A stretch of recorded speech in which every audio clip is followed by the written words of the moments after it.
오늘 사랑하는 성도님들과 함께 나눌 큐티 본문은 출애굽기 37장 10절에서 16절까지의 말씀입니다. 본문의 말씀에서 집중적으로 살펴볼 말씀은 10절에서 12절까지의 말씀입니다. 그가 또 조각목으로 상을 만들었으니 길이가 2규빗, 너비가 1규빗, 높이가 1규빗 반이며 순금으로 싸고 위쪽 가장자리로 돌아가며 금테를 둘렀으며 그 주위에 손바닥 넓이만한 턱을 만들고 그 턱 주위에 금으로 테를 만들었고. 오늘 본문의 배경이 되는 이 그림은 떡상과 진설병의 모습입니다. 본문의 말씀에서 우리가 생각해 봐야 할 주제는 떡상과 진설병이 주는 영적 교훈이 무엇인가입니다. 오늘 본문은 성막에서 사용되는 기구로 성소 안에 있는 떡상을 부사렐이 만든 것을 기록하고 있습니다. 이 떡상과 이 떡상 위에 올려지는 진설병을 통해서 하나님께서 우리에게 주시는 영적인 교훈을 함께 나누기를 원합니다. 떡상과 진설병이 주는 영적 교훈이 무엇입니까? 떡상과 진설병이 주는 영적인 교훈은 우리 믿는 자들은 하나님으로부터 멀어지면 안 되고 생명의 떡이신 예수님을 통해서 구원의 은혜를 받는다는 것입니다.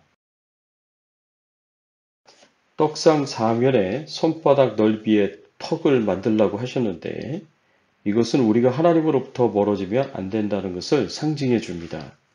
10절과 12절의 말씀에 보면 그가 또 조각목으로 상을 만들었으니 길이가 2규빗, 너비가 1규빗, 높이가 1규빗 반이며 순금으로 싸고 위쪽 가장자리로 돌아가며 금테를 둘렀으며 그 주위에 손바닥 넓이만한 턱을 만들고 그 턱 주위에 금으로 테를 만들었고 라고 하였습니다. 부사렐이 하나님의 명령을 따라 진설병을 놓을 떡상을 만들었습니다. 그런데 이 떡상을 만들 때 조각목으로 만들고 순금으로 쌌습니다. 그리고 떡상 위쪽 가장자리로 돌아가며 손바닥 넓이만한 턱을 만들고 그 턱 주위에 금으로 테를 만들었습니다. 하나님께서 특별히 떡상 위쪽의 가장자리로 돌아가며 손바닥 넓이만한 턱을 만들라고 명령하셨고 부사렐은 하나님의 명령을 따라 이렇게 만들었습니다. 하나님께서 왜 떡상 위쪽에 턱을 만들라고 명령하셨을까요?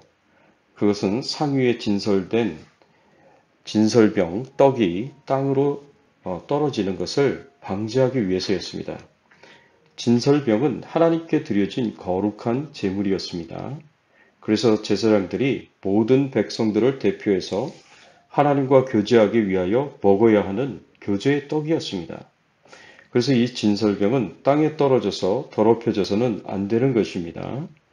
그래서 진설병이 땅에 떨어지지 않기 위해서 하나님께서는 턱을 만들라고 하셨고 이 진설병의 거룩성이 보존되게 하셨습니다. 그래서 이 턱은 한마디로 울타리와 같은 역할을 합니다. 그래서 이 턱은 우리 하나님의 백성들이 하나님으로부터 멀어져서 타락하게 되고 부정하게 되어서는 안 된다는 것을 교훈해 줍니다.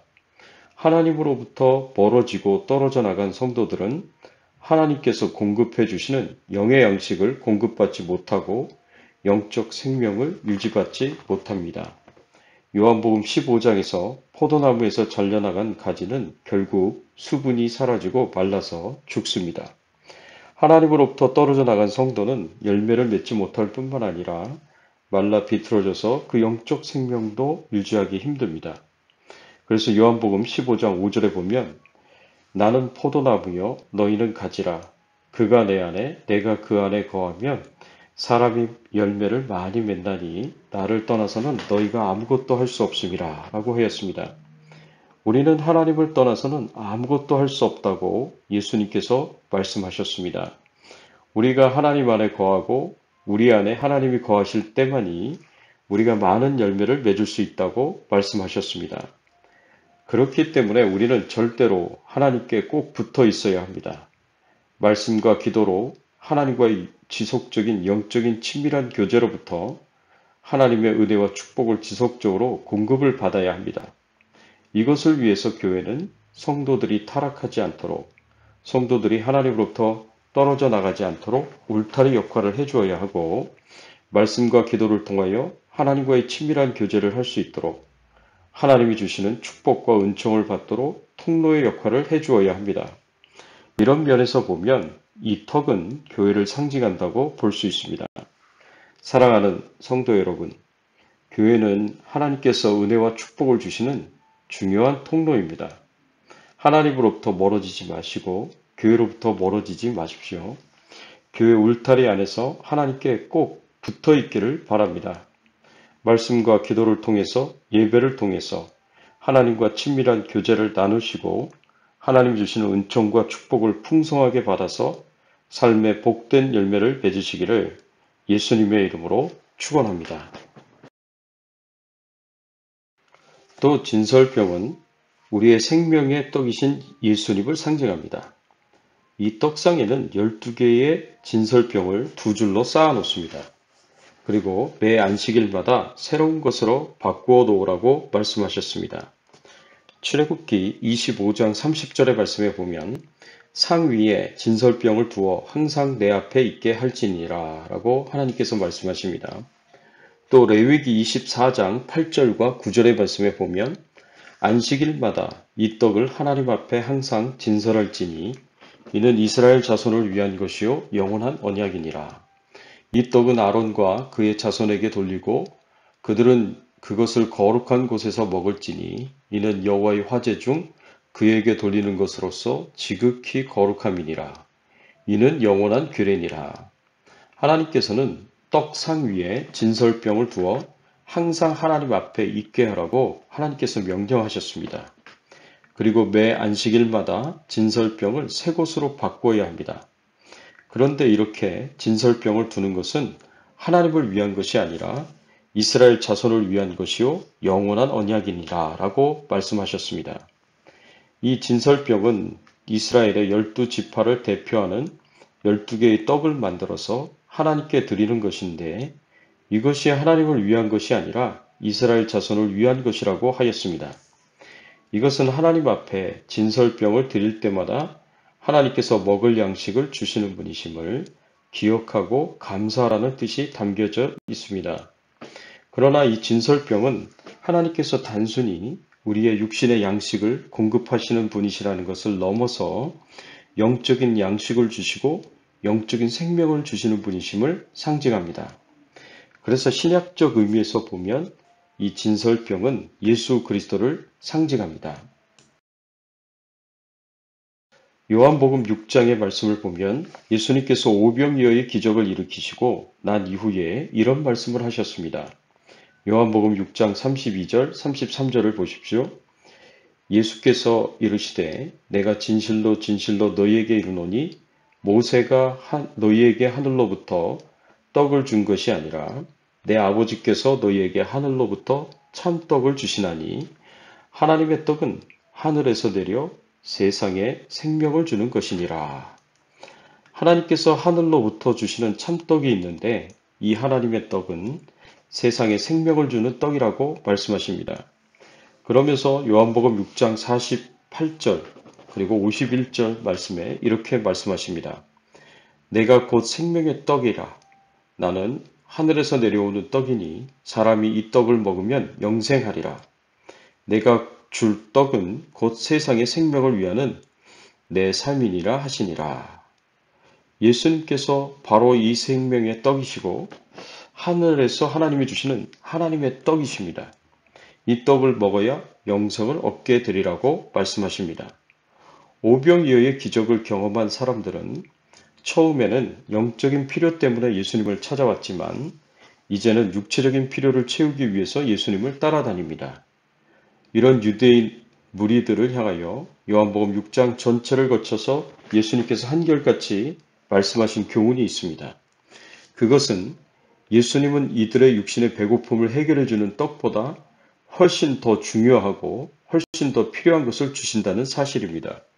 사람들이 추구하는 떡은 다시 줄이게 될 것이지만 예수님이 주시는 떡은 절대로 다시 줄이지 않을 것이라고 말씀하시면서 예수님 자신이 바로 이 생명의 떡이라고 말씀하셨습니다. 우리가 떡을 먹을 때에 이 떡이 우리 뱃속에 들어가서 소화가 되고 그 영양분이 우리 몸에 흡수되어 우리의 몸이 됩니다. 떡이 우리 안에서 우리 몸이 되는 것입니다. 마찬가지로 우리가 생명의 떡을 먹으면 이것은 우리의 몸에 들어와 우리의 몸이 됩니다.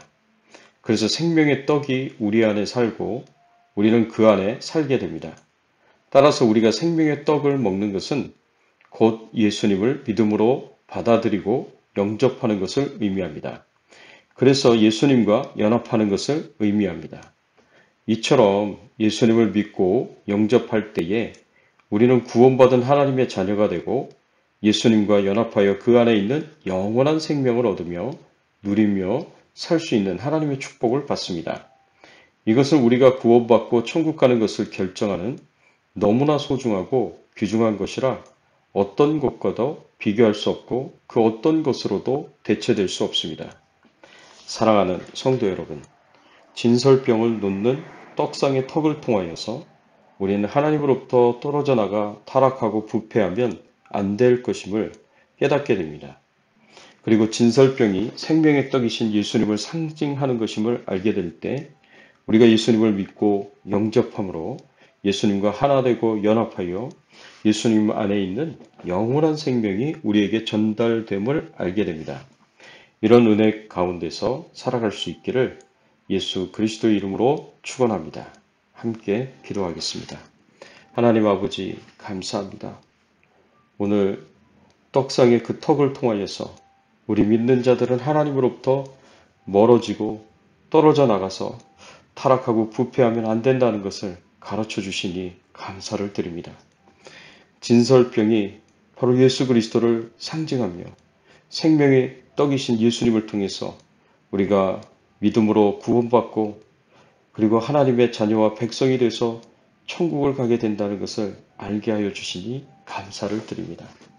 하나님 이 말씀에 이 영적인 교훈을 따라서 우리가 살 수 있도록 은혜 주시고 축복해 주시옵소서. 코로나19 바이러스로부터 저희와 가족들을 안전하게 지켜 보호하여 주시고 생업을 축복해 주시옵소서. 육신의 연약함과 질병 가운데 있는 성도님들을 치료하여 주시고 회복시켜 주시옵소서. 하나님께서 늘 함께 하시고 돌봐주시고 축복하시며 하나님과 동행하며 살아가는 저희들의 인생이 되게 하여 주시옵소서. 감사드리옵고 예수 그리스도의 이름으로 기도드리옵나이다. 아멘.